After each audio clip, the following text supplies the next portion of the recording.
Let's talk Jordan Love, the headline, not feeling the love. What are we doing with Jordan Love right now? I mean, his efficiency is straight garbage. We've talked about the big difference between the first half production and the second half production in games. I mean, he's sixth in red zone pass attempts. So I'm like he's got a ton of opportunities, and it just hasn't been what we wanted out of Jordan Love, out of Christian Watson, out of this offense, out of this team in general. So, what are we feeling about Jordan Love? And then we'll get into kind of, what he costs and are we buying, are we selling? But what are we thinking in general about Jordan Love, especially for Dynasty? I mean, long term, I don't feel like we're secure here. I know he's got one more year on the contract, but that security is not really there, which kind of puts him on that back end of like, 15 to QB 20, really, almost in Dynasty. So, how we feeling about J Love? It's mixed. And at this point, I think the fact that I'm still in that TBD thought process with him is a little concerning.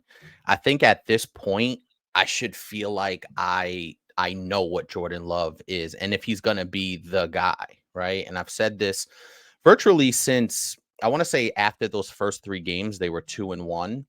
And I said I liked what I've seen. There were some things that were a little concerning, the efficiency. He's only completing 59% of his passes, which is a tick up from what he was earlier in the season. He was hovering in the low 50s.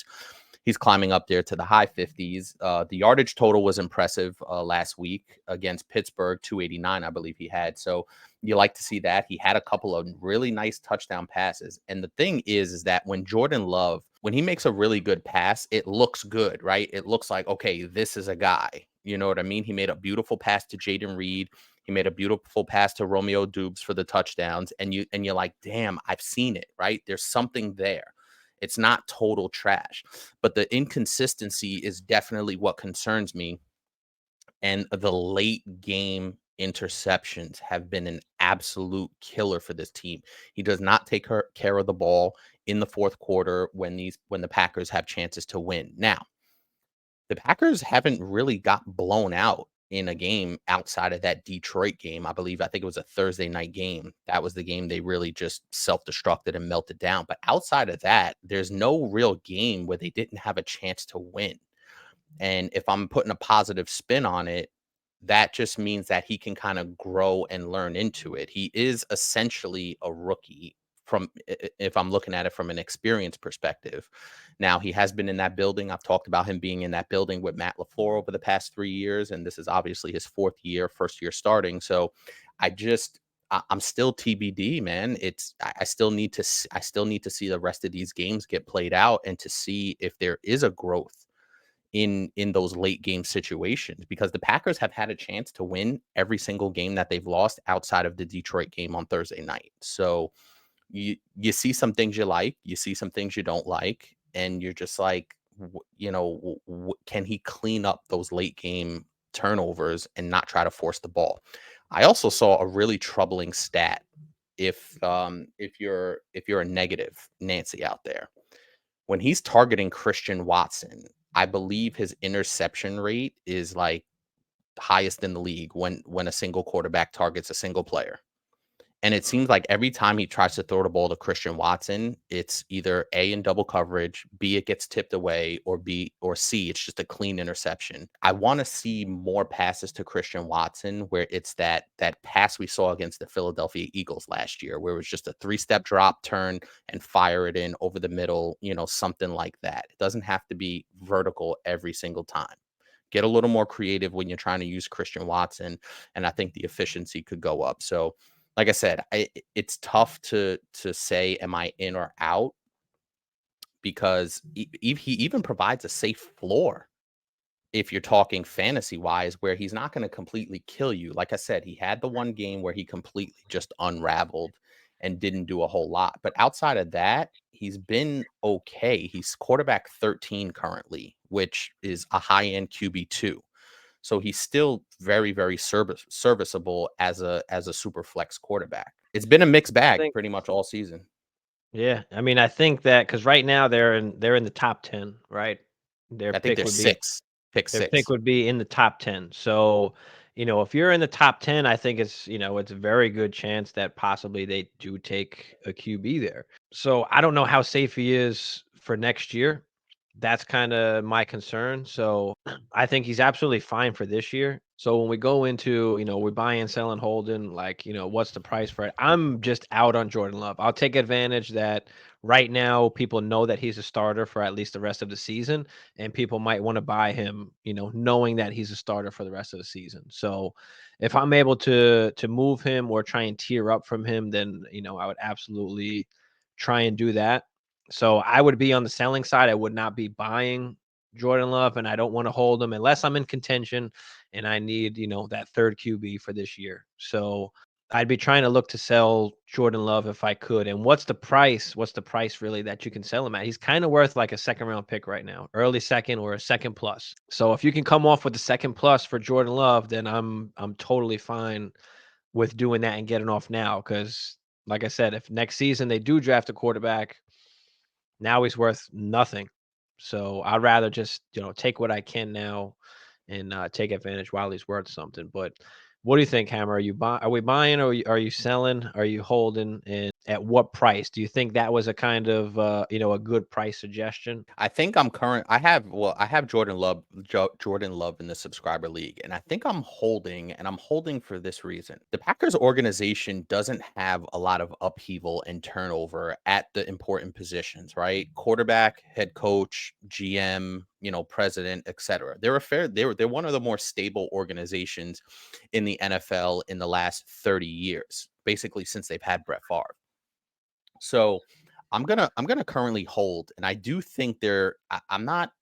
I, I don't know that they want to, especially if they have the sixth pick, right? Say it ends up in the top 10. Let's just call it that. Mhm. I think they want to. I think they would be smart to build around, draft a offensive lineman, draft the. I don't want to see them draft defense. They draft defense every single year in the first round. It just drives me nuts. Draft some offensive linemen, okay? Draft maybe a young dynamic running back. They're probably not going to do that in the top 10, but something along those lines in terms of surround him with a solid offensive line, right? I think that is the way to go because, like I said, I've seen some things that I like. And I think, listen, another angle is and I've said this all season, the skill position players are super young. Like we saw Luke Musgrave make plays out there, right? We've seen Jaden Reed make some really good plays. Romeo Dubes is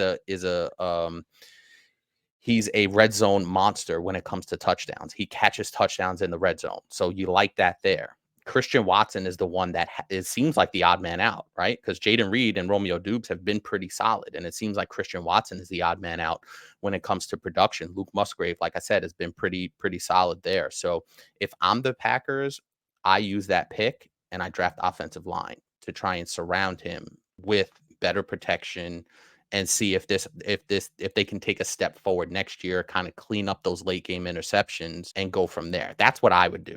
Fantasy wise, I don't know. If they take a quarterback, it's over. Like that's the bottom line. If they take a quarterback, it's over. Right. But if they draft an offensive lineman, then and obviously you want to see the Well, deal get done. what about the coaching staff though as well? Does this coaching staff new regime come in next year if we're not doing, if they're not doing well, or do we No, think that stays the same?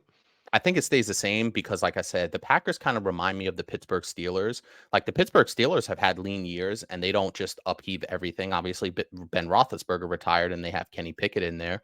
And I think the Packers and the Steelers are in similar situations. I think the Steelers are way better coached than the Green Bay Packers at this point, but they're in similar situations when you look at the coach, right? He had a Hall of Fame quarterback, won a Super Bowl.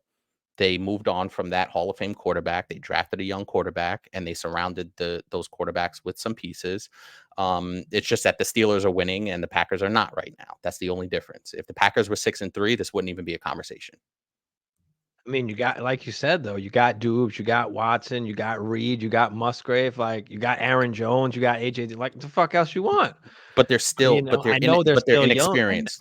I know they're young, and I know That they're matters. inexperienced, but I just don't know if we're seeing enough to believe in Jordan Love for the future. But anyway, you said you want to hold him. I mean, I know you've got him, I think, in the subscriber league. So, I do. and if you're not competing, are you still holding?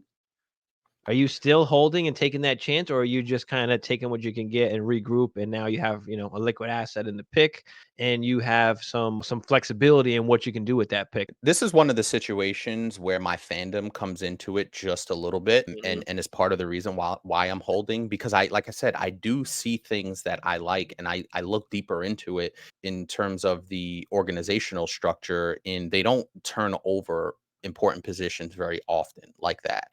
And I think they'll invest that top 10 pick in assets to help Jordan Love. Now, would it help if he got a long-term extension? Yeah, I would love that. Mm, Is that yeah. gonna happen anytime soon? Probably not.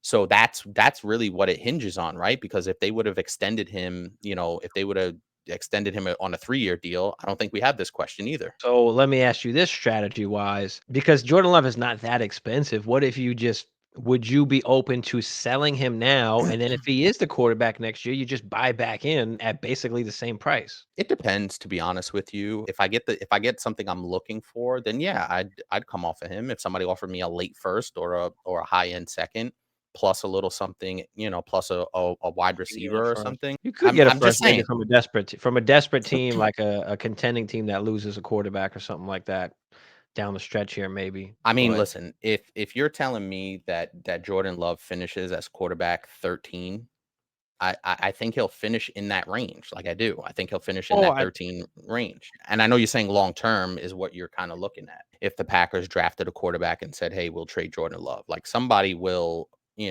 was a first round pick. I think he was overpicked, to be honest with you. I think he was more of a oh yeah. second round kind of quarterback. So the Packers definitely overpicked for him. But listen, there's things there that I like, and I think he'll play beyond next year in Green Bay, but I just don't know that for sure. Until I know for sure with the contract, then, it's still a question. Yeah, I think just strategically wise, like I'd be fine, especially if you're not winning this year, to move off and then you can always buy back in. I feel like next year at pretty much the same price. Like I don't think his price is going to increase dramatically going into next year.